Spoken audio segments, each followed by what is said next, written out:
যে একজন সেনাপ্রধান দেশের নির্বাহী প্রধানকে উচ্চারণ করবার সময় ইভেন হুম। ডক্টর ইউনূস সাহেব শব্দটাও ব্যবহার করেন নাই, যা মাননীয় প্রধান উপদেষ্টাও একবারও বলেননি। আমি এটার অর্থ বুঝি না। এটা কি উনি খেয়াল করে বলেছেন হুম। জ্ঞাতসারে নাকি অজ্ঞাতসারে? স্পেসিফিক্যালি উনি বলছেন রাজনৈতিক দলগুলোকে সতর্ক করেছেন, হুম। এবং এটা স্পষ্টত যে রাজনৈতিক দলগুলোর যে সাম্প্রতিককালের অনৈক্যের যে সুর এবং কাদা ছোড়াছুড়ি দলাদলি এই কথাগুলো উনি শব্দগুলি উনি ব্যবহার করেছেন। রাইট। সো এটা একজন সাধারণ নাগরিক হিসেবে আমিও মনে করি যে একটি সফল অভ্যুত্থানের পরে, এই অভ্যুত্থানের পরে যে ফ্যাসিবাদ বিরোধী যে জাতীয় ঐক্য তৈরি হয়েছিল, সেই জাতীয় ঐক্যের জায়গা থেকে নানা ধরনের একজন আরেকজনের বিরুদ্ধে কাদা ছোড়াছুড়ি করলে সেটা সেই জাতীয় ঐক্য বা ফ্যাসিবাদ বিরোধী যে ঐক্য তৈরি হয়েছে সে ঐক্যটা ক্ষতিগ্রস্ত হবে। উনি আরো এক ধাপ এগিয়ে বাড়িয়ে বলেছেন, সেটা হচ্ছে যে দেশের সার্বভৌমত্ব হুমকির মুখে পড়তে পারে। হুম। এই আশঙ্কাটা যেই জায়গা থেকে করা হয়েছে সেই জায়গাটাও অত্যন্ত আশঙ্কাজনক। একটা রাইট।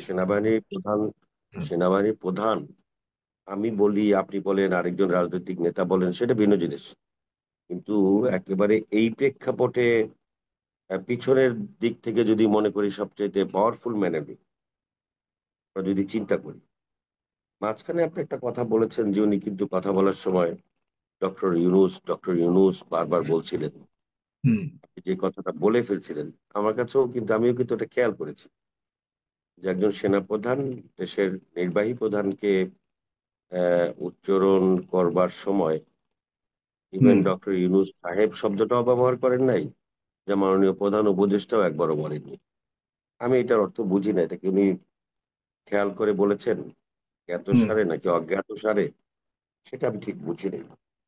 কিন্তু প্রশ্ন তো উঠতেই পারে যে ওনার আমি জায়গা থেকে ওনার ডিসিপ্লিনড একটা বাহিনীর প্রধানের কাছ থেকে এরকম অসতর অসতর্ক মন্তব্য, অসতর্কতার সাথে চিফকে অ্যাড্রেস করা নিয়ে আমাদের কাছে সতর্ক শব্দ স্বাভাবিক।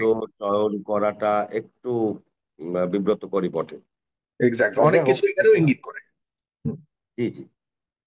উনি আবার প্রধান উপদেষ্টার বেশ প্রশংসাও করেছেন টুকটাক করে, যে উনি যতবার দেখা করেছেন ওনার মধ্যে কোনো উচ্চাভিলাষ দেখেন নাই, উচ্চাকাঙ্ক্ষা দেখেন নাই, অন্য কোনো চিন্তা দেখেন নাই, এই জাতীয় কথাগুলো মনে হয় বলেছেন। তো আমি একটু ভিন্ন দৃষ্টিকোণ থেকে চিন্তা করতে চাই।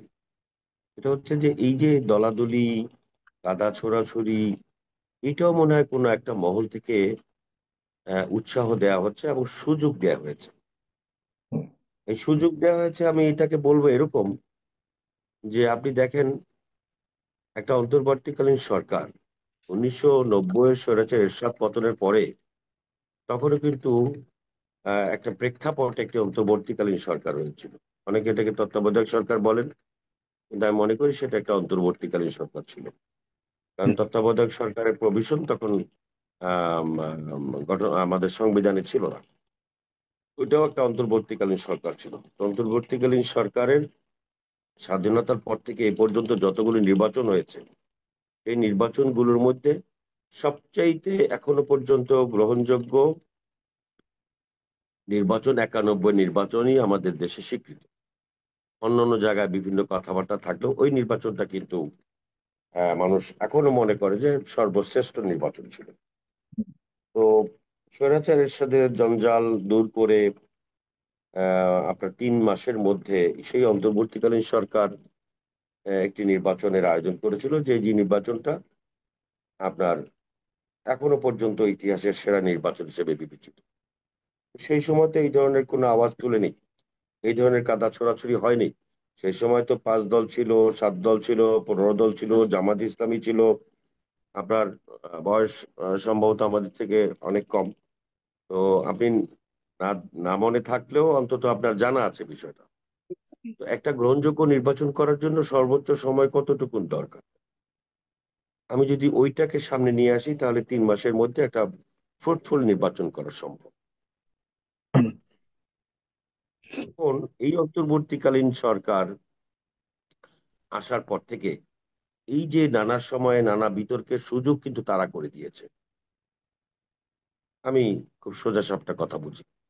এই যে আজকে কাদা ছোড়াছুড়ির সুযোগ, এক কিন্তু গ্রুপ এখানে বলবে যে দুইটা সম্পূরক প্রশ্ন, মানে যদি এমন হতো, আপনি যেমন বলছেন যে তত্ত্বাবধায়ক সরকারের বিগত তত্ত্বাবধায়ক সরকারগুলো 3 মাসের সময়ের মধ্যে সুন্দর নির্বাচন করে দিতে পেরেছে এবং সেগুলি বিগত ঐতিহাসিক। তত্ত্বাবধায়ক সরকার না, আমি স্পেসিফিক্যালি বলেছি 91 সালের আগে একটা স্বৈরাচার সরকার ছিল, সকলে ঐক্যবদ্ধ হয়ে তার পতন ঘটিয়েছে। এবং সেগুলো আর উদাহরণ এইবারও এখনো একটা দেই আমরা, স্বৈরাচার মানি শাসক এটা ছিল। এটা এটা কিন্তু এই গত দুদিন আগে প্রধান নির্বাচন কমিশনারও বলেছে যে আমি ঠিক ওই নির্বাচনগুলোর মতো নির্বাচন উপহার দিতে প্রস্তুত। তিনি ওই নির্বাচনগুলোকে উদাহরণ হিসেবে টেনে এনেছেন। প্রশ্ন হলো, আগের যেসব আহ রাজনৈতিক অস্থিরতার প্রেক্ষিতে তৎকালীন সময়ে তত্ত্বাবধায়ক সরকারের এই রীতি চালু হয়েছিল, আর 2024-এর ঘটনার বা এই প্রেক্ষিত কি এক করে রাখার সুযোগ রয়েছে কিনা? এক, আগের তত্ত্বাবধায়ক সরকার আর এই বর্তমান সরকারের দায় দায়িত্ব কি এক কিনা?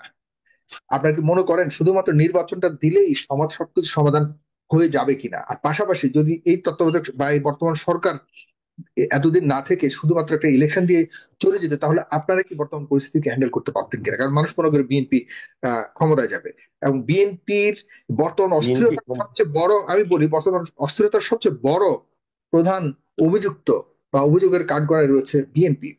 এই যে সেনাপ্রধান ইঙ্গিত দিয়েছে, এই ইঙ্গিতটা আপনাদের জন্য কতটুকু প্রযোজ্য বলে মনে করে? সেখানে আপনাদের দায় কতটুকু?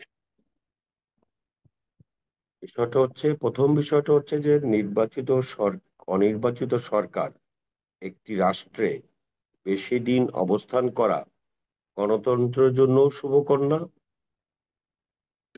স্বাধীনতা সার্বভৌমত্বের জন্য নিরাপদ না। কোনো অবস্থাতেই নির্বাচিত সরকার দীর্ঘমেয়াদে একটি রাষ্ট্রে অবস্থান করাটা গণতন্ত্রের কোনো সংজ্ঞায় পড়ে না। 1 নম্বর বিষয়। 2 নম্বর বিষয়, এই যে আপনি যে ভাষাটা বললেন যে হুম। 24-এর এই অভ্যুত্থান কি শুধুমাত্র একটি নির্বাচনের জন্য নাকি? হুম। হ্যাঁ, কারণ বাংলাদেশে যত সমস্যা তৈরি হয়েছে, শুধুমাত্র গত 15 বছরে মানুষ ভোটের অধিকার পায়নি, মানুষ তার পছন্দের সরকারকে নির্বাচিত করতে করতে পারেনি। এটা হচ্ছে সবচেয়ে বড় আকাঙ্ক্ষা, বড় সমস্যা। মানুষের ভোটে নির্বাচিত সরকার, সে হুম। যদি সে যদি কোনো অন্যায় করে, ভুল করে, দেশের জন্য ক্ষতিকর কোনো কিছু করে, মানুষের জন্য ক্ষতিকর কোনো কিছু করে, সেটার দায় তো জনগণ তো তার বিচার করার জন্য একটি নির্ভুল নির্বাচনী ব্যবস্থার জন্য প্রস্তুত। আপনি 3 মাসের মধ্যে একটি নির্ভেজাল নির্ভুল নির্বাচনী ব্যবস্থা তৈরি করাটাই আপনার প্রধান কাজ ছিল।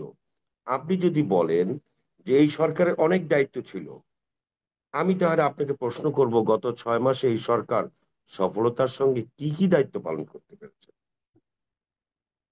আমি এই অভিযোগটা তোলার সাথে সাথে আমি বলবো যে সরকারের আন্তরিকতার কোনো অভাব ছিল না। সরকারের আন্তরিকতার কোনো অভাব ছিল না। সরকারের হুম। 2টা সমস্যা। একটা হচ্ছে এই সরকার জনগণের দ্বারা নির্বাচিত না হয়ে অনেক কিছু বাস্তবায়ন করার কথা বলেছে জাতির সামনে। দ্বিতীয় সমস্যাটা হচ্ছে এই সরকারের মধ্যে অনভিজ্ঞতা সম্পন্ন লোকজনের সংখ্যা বেশি, অভিজ্ঞতার যথেষ্ট রকমের সমস্যা রয়েছে। সো দুটো জিনিস খুবই গুরুত্বপূর্ণ রাষ্ট্র পরিচালনার ক্ষেত্রে। একটি হলো জনগণের ভোটে নির্বাচিত হওয়া, দ্বিতীয়টি হচ্ছে অভিজ্ঞতা, দেশ চালানোর, সরকার চালানোর অভিজ্ঞতা। এখন আপনি যদি ওই ছোকরা টোকরা কিছু ছেলে পেলে হঠাৎ করে বলে শুধু একটি নির্বাচনের জন্য হয় না, হ্যাঁ আমি বলবো যে অবশ্যই শুধুমাত্র একটি